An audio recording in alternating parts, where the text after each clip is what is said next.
of course, another one of his family members would happen to be dead. That we would need their skull or probably something. Yeah, you only doubt now. Heaven forbid he killed his wife or daughter. And I'm still never really understanding why it takes Kratos so long to pull off this little stone slab, and then why it takes him so long to also pull off the skulls of some of the sons of the architect. Should probably be second architect's second son, but whatever. But I really never understood that. Also, how sometimes Kratos' strength can be debatable. It's kind of like in Dragon Ball, how in the Abridged series, Vegeta questions how Piccolo is able to hold up to Frieza's second form, and he says power levels are bullshit. It's either that or he's in a delusional coma. And it's kind of true. I don't really understand how power levels work in Dragon Ball sometimes. Like, I'll point out some examples in a little bit.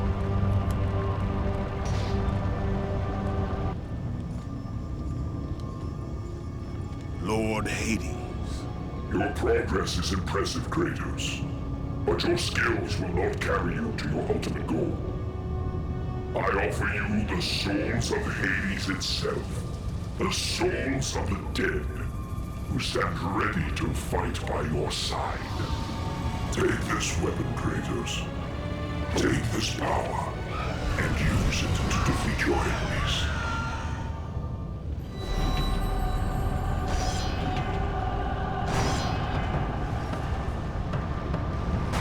So we got our final magic. It's fantastic. Arm of Hades is pretty one-dimensional, really. You can combine it, though, with Poseidon's Rage Axe or any other magic, but you can't, like, have two of them out at once. It's kind of a shame. It's pretty lethal when combined with Poseidon's Rage, in my opinion. It's actually one of my strategies in the end of the game. Using Poseidon's Rage in tandem with not just... Go with the gods, Kratos. Go forth in the name of Olympus. Not just with Poseidon's Rage, but also Athena's Blessing. You guys will see what I mean when that time comes. And I'll get some health. I don't like how in some of these magic testing areas you don't actually have infinite magic. Like, you have it in Medusa's Gaze one, but you don't have it in any other. Whereas in other games, they fixed that, thankfully. But anyway, like, Piccolo is supposed to be the strongest non-Saiyan in Dragon Ball. Like, he's also stronger than Krillin, Tien, and of course Yamcha. Yet, he couldn't really hold his own against Imperfect Cell. Yet, Tien is able to hold his own pretty damn well against semi-perfect Cell. I mean, he had to put in his own, had to put in his life force, but it is still kind of weird.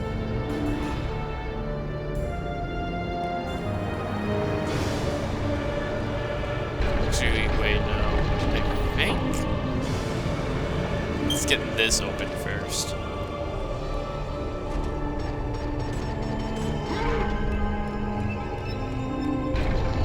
I think we have to align this up with the crystal.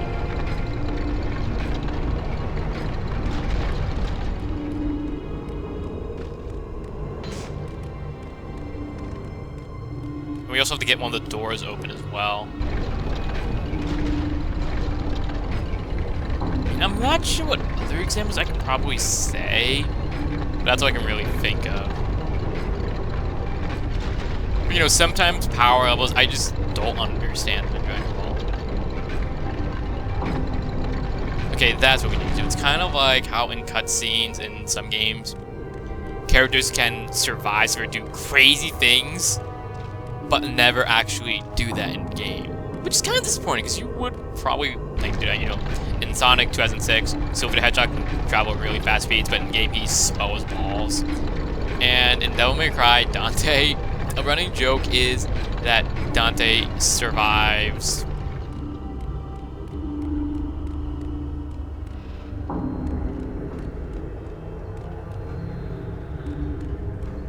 Like, Dante is usually stabbed or impaled with sharp objects of some kind, and then he just walks up in game. That's usually not the case, especially on the harder difficulties. Speaking of which, I just completed Devil May Cry 2. One of the worst games I've ever probably played. Seriously.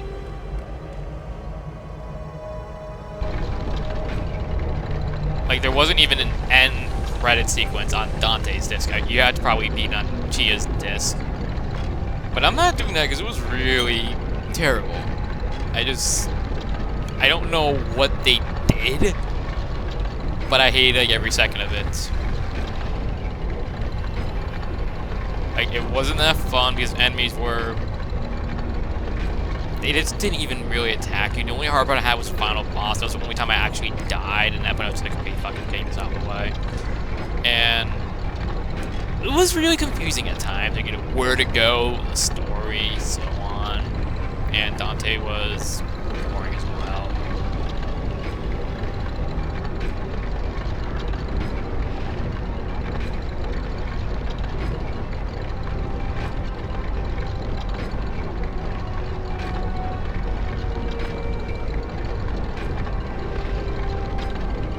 Where is the Rings of Pandora? Alright, we've got it all aligned. All we gotta do is flip that switch. I actually wanted to use the Bow of Hercules. Let's go counter. It's good. Needs this breathing space. Nice. Devil May Cry 3, I'm still playing through, and I'm loving it. That is such a good game. It's probably Devil May Cry 4 at some point, and... Okay. Please do magic. Good. I couldn't really see it, so I was like, oh god, the camera angle probably fucked me over. Now, we can finally put a use in this.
Finally got that one done.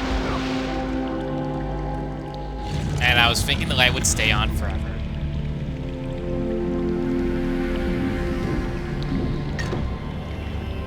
I want to be the one that fell in this dark temple of light! Or something. And I never actually upgraded the spirit of the Armor of Hades. Great job, me. That's the main reason I wanted to actually keep all my orbs as well, so that I could upgrade this. That's where my orbs are going to go for the rest of the game, for, and then I'll just upgrade everything else for the purpose of 100%. Near 100%, because I know I've missed a lot of stuff. Your progress is impressive, Kratos. But be warned. Once you ascend to the upper levels of the temple, you will not be able to return without Pandora's box. Okay then. It's basically, if you didn't get anything at the Muse keys, for instance, it's your last chance. They're gonna be gone for this point. Or at least, I believe you may have a chance to kind of get them later. But it's gonna be a while. Let's head to the top. As Kratos rose through the massive temple constructed to guard Pandora's box, he realized it was a monument not only to the gods of Olympus, but to the madness of the warrior who designed them. He'd conquered the lower floors of Pandora's temple, but what lay in wait above would test even the greatest.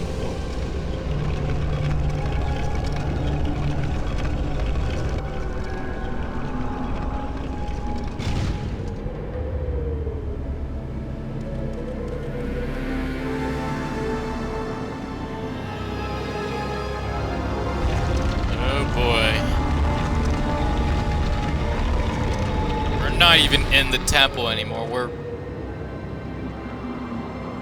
freaking on top of the temple. And I see a freaking harpy.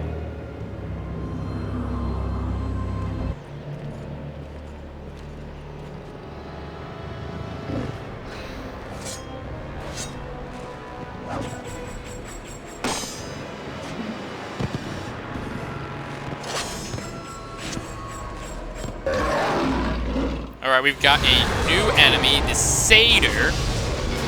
Fairly unique. They have these circle attacks, or you can just grab them. It does a lot of damage, but you can actually be interrupted out of it. It's probably just the angle that he can't really do anything. What I like... Oh my god, fucking Pandora's temple music is playing in the background again. I have to reset again to fix that. Anyway, my preferred strategy is just to use triangle and then to just get into this infinite combo. I'm gonna just do them. But my strategy for mentioning how you can combine Army of Hades with Poseidon's Rage works very well against them. Probably one of the best times to use them. Fighting multiples, which thankfully only appears a few times in the game at this point, I don't really have much to say on. I just personally recommend using Army of Hades and then either killing them outright with just your Blades of Chaos or using my Poseidon's Rage strategy. Which I think I might just have to do.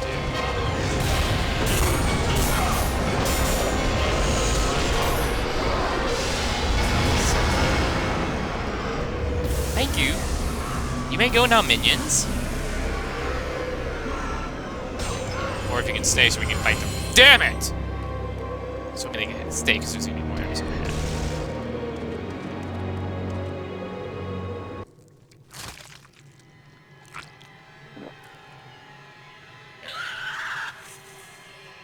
Kratos had been in service to the gods long enough to know the Harpy had been sent as a warning, a reminder from his former master of the decision that had cost Kratos everything. Had it been that long since he'd almost met his end at the hands of the barbarians? That long since he'd traded everything to save himself? Ares! The sky split apart, and the god of war stepped through. Descending from Olympus, he saw the makings of a god in a mere mortal. Ares would save Kratos. He would turn him into the perfect warrior, his servant on Earth. Only a simple pledge of loyalty was required. My life is yours, Ares. From this day, I shall carry forth your will. And his fate was sealed. As promised, Ares rescued his new disciple, bringing forth the power of a god, destroying those who would slaughter Kratos and his men.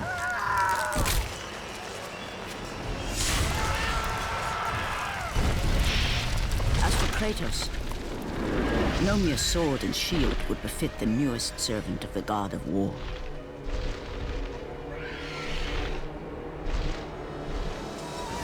The blades of chaos, forged in the foulest depths of Hades. Once attached, the chains remained so, chained and seared to the flesh, a part of the bearer's body, a permanent reminder of Kratos' pledge. In return, ultimate power. The rage of Ares exploded from within. But soon, he would learn the true cost of such power. A cost too high even for Kratos to pay. Wretched beast! I know who it is you serve. Return to your master. Tell the god of war I am his no longer. Tell him he is not safe while I walk the earth. I will find Pandora's box. And I will use it to see him tremble and fall before me. Okay, first things first, I'm probably gonna just reset outright right now.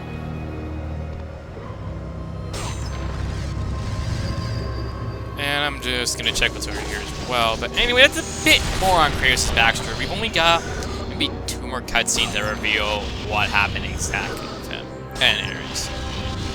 Because right now we're seeing what led up to how they met and how Kratos was his servant. But we don't know what caused their falling out. Cliffs of Madness. So we've got this. Can be our last challenge, I guess. That enemy just appeared out of freaking nowhere. There's not much to really say, but this is where things do get pretty early. We've got a lot of those Tormentor Minotaurs. I think I just rung out that enemy. But we've got the Tormentor Minotaurs that are going to appear quite often. And we also have the introduction of the Satyrs. There's not much else to it, but this is where things do get tricky at times. You can actually see Athens. I never noticed that. Go back to actually show you guys. I really have never noticed it until now.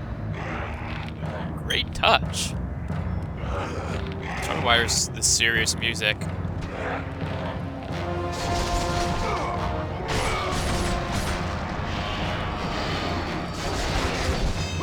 I prefer doing that so we can get so that I can get on here safely.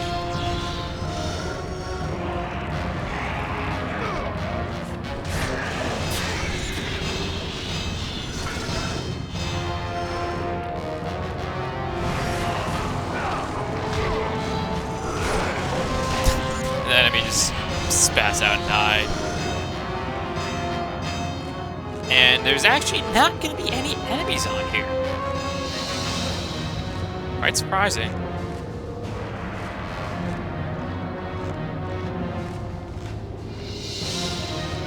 There are enemies nearby, though, as you can tell by the grunting.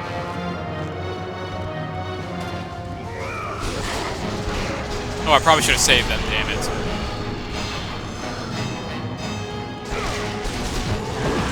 Oh, I keep doing those O1 attacks by accident.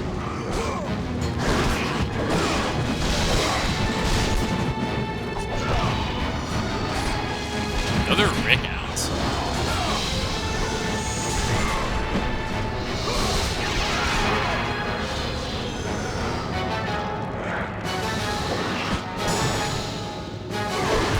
Do this the whole time.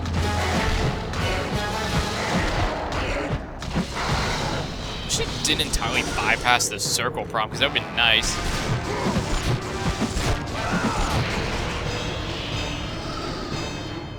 About like, yeah, halfway to our abilities, and it also looks like the Pandora's temple music is no longer playing. I don't know why that's been happening all the time. Because God of War 2, as far as I've noticed, has no issues on my disc.